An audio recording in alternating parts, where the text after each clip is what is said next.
Olá, gente querida! Hoje é dia 25 de março.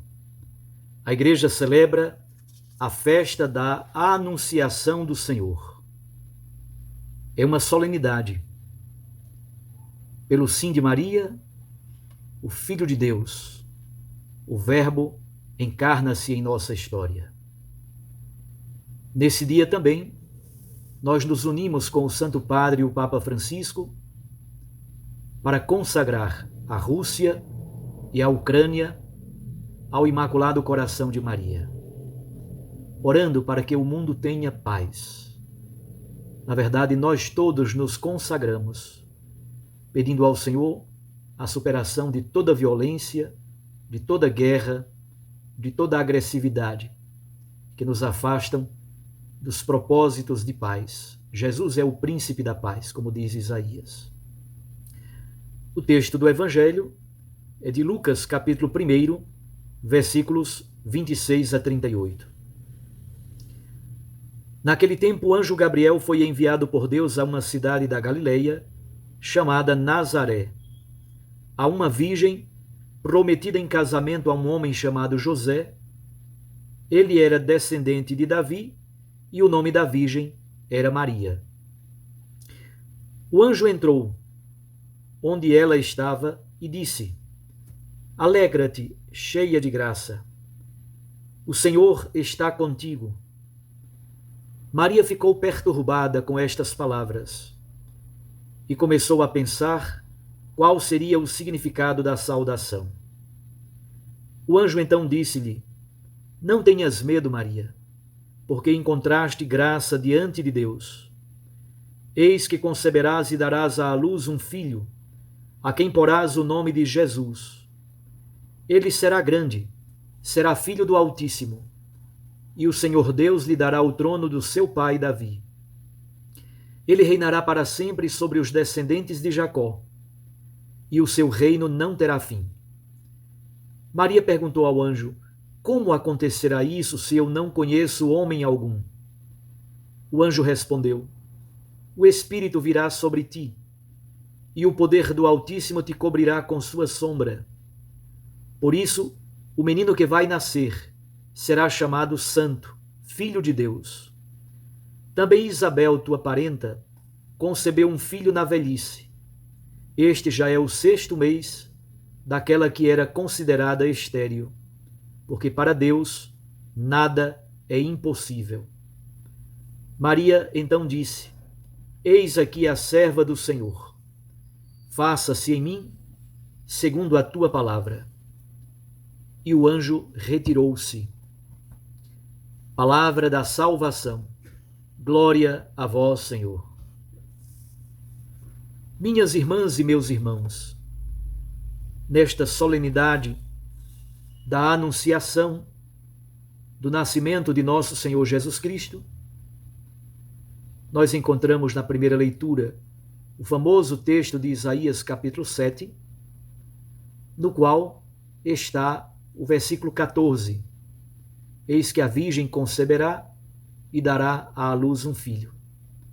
Esta profecia de Isaías 7,14 é plenamente assumida na anunciação do anjo Gabriel a Maria Santíssima. A virgem concebeu. A segunda leitura é um texto ainda mais profundo e teológico, da carta aos Hebreus, no capítulo 10. O autor da carta aos Hebreus diz: Formaste-me um corpo. Aqui está estabelecido o mistério da encarnação. Tu não quiseste vítima nem oferenda, mas formaste-me um corpo. E segue o texto dizendo: Eis que venho. Eu vim, ó Deus, para fazer a tua vontade. E em que consiste fazer a vontade de Deus?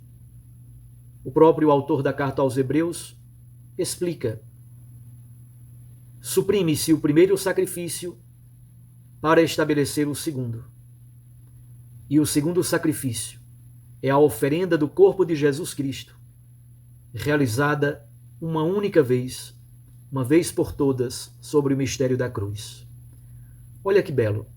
O texto do capítulo 10 da carta aos Hebreus une o mistério da encarnação, formaste-me um corpo, com o mistério da redenção, oferenda desse corpo de Jesus Cristo, realizada uma única vez no mistério da cruz. Por que isso é possível?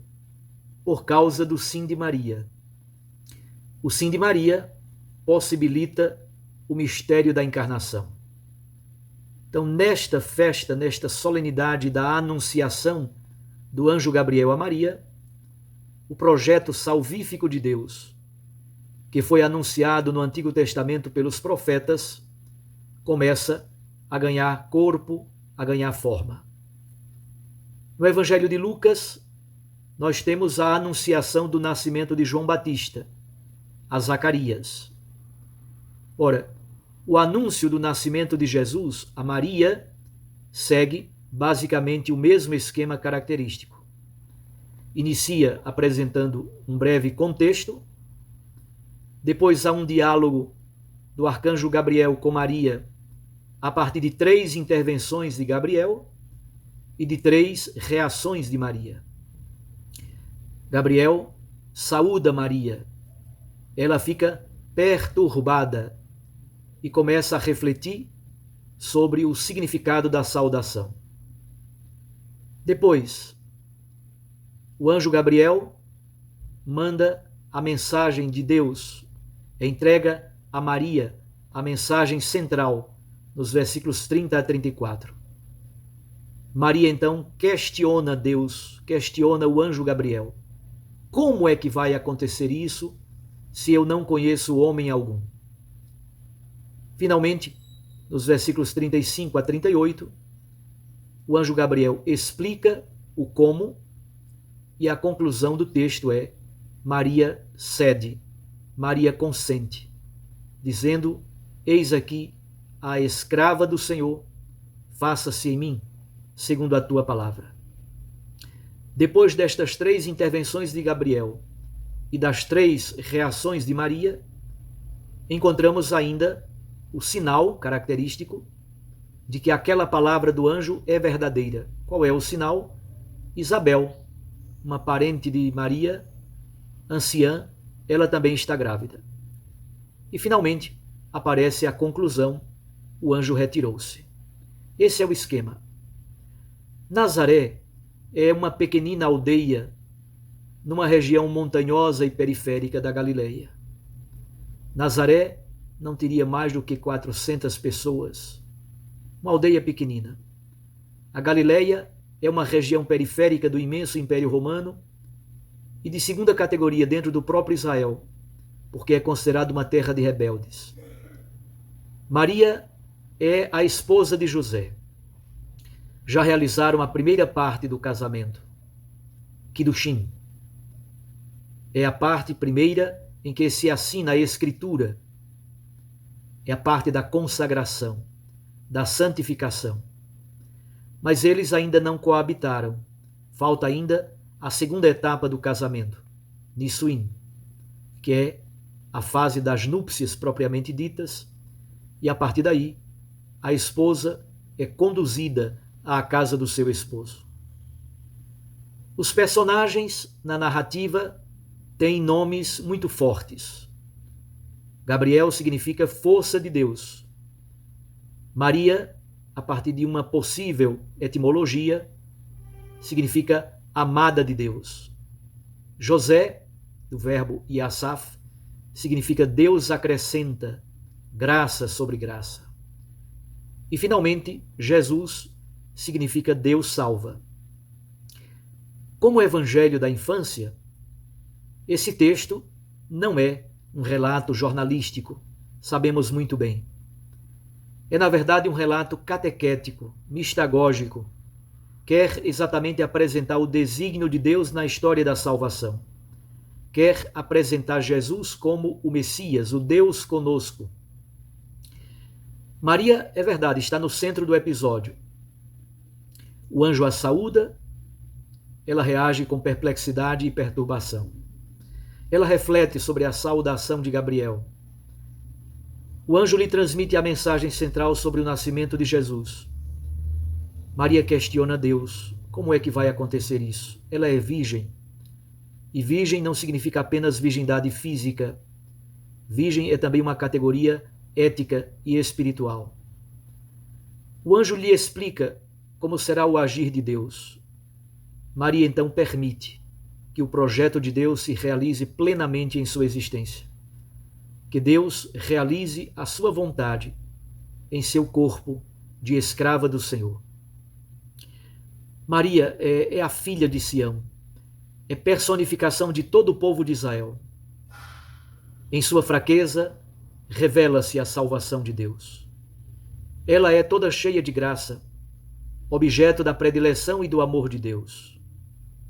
A Maria, Deus propõe ser a mãe de um filho especial. É a própria palavra encarnada, Jesus Cristo, nosso Senhor. Maria se torna então escrava da palavra, fazendo assim o itinerário, o caminho da discípula perfeita. Ela escuta a palavra, guarda a palavra no coração, questiona-se diante da palavra de Deus, tem a ousadia de questionar o próprio Deus, consente e permite, tornando-se escrava da palavra. A palavra frutifica em Maria e se torna carne. E por fim, ela vai à casa de Zacarias e Isabel. A palavra se faz missão. A palavra se faz querigma. Deus salva. É o nome dessa criança. Ele é filho de Davi, mas ao mesmo tempo é filho do Altíssimo. Jesus é o Messias que Israel esperava. As promessas se cumprem por causa do sim de Maria. Maria permite, Maria consente, Maria crê. Ela é bem-aventurada porque acreditou no cumprimento das promessas de Deus. Deus ama os seres humanos e tem um projeto de amor para a humanidade toda. Somos então desafiados a fazer Cristo nascer em nossas próprias vidas. Deus também anuncia o nascimento do seu Filho na história, no nosso coração, na nossa vida, na nossa família, nas nossas comunidades. Permitamos que Deus faça de nós a sua morada, que Ele venha habitar em nosso meio. É neste sentido também que o Papa Francisco e que nós, bispos, sacerdotes, em todas as paróquias e dioceses, as igrejas catedrais do mundo todo, nesse dia, estamos fazendo a consagração da Rússia, fazendo a consagração da Ucrânia, na verdade é a consagração também de todo o Ocidente, da OTAN, para que cesse todo crime, todo projeto de guerra e reine a paz. Não há inocentes nessa história. Há muitos inocentes sendo vítimas de bombardeios. Mas os grandes que estão implicados nos processos políticos e de negociação não são inocentes. Têm as mãos manchadas de sangue. São criminosos, na verdade. A guerra é insana, é anti-humana, é anti-evangélica. A guerra destrói a vida, corrompe a humanidade e destrói a paz. Que o Imaculado Coração de Maria, a mulher da paz por excelência, mãe do príncipe da paz, que ela traga a paz para a Ucrânia e cesse todo o desejo de violência, de armamentismo, toda corrida de armamentos e de agressão que está no coração da humanidade, inclusive de cada um de nós. No Brasil nós não temos guerra formal dessa maneira como está acontecendo na Ucrânia, mas temos tantas outras guerras. Os índices de morte, de criminalidade são altíssimos. Que cessem todas as guerras, que cesse toda a violência, que cesse todo o desejo de armamentismo, de violência e de agressividade do ser humano, do homem contra o homem.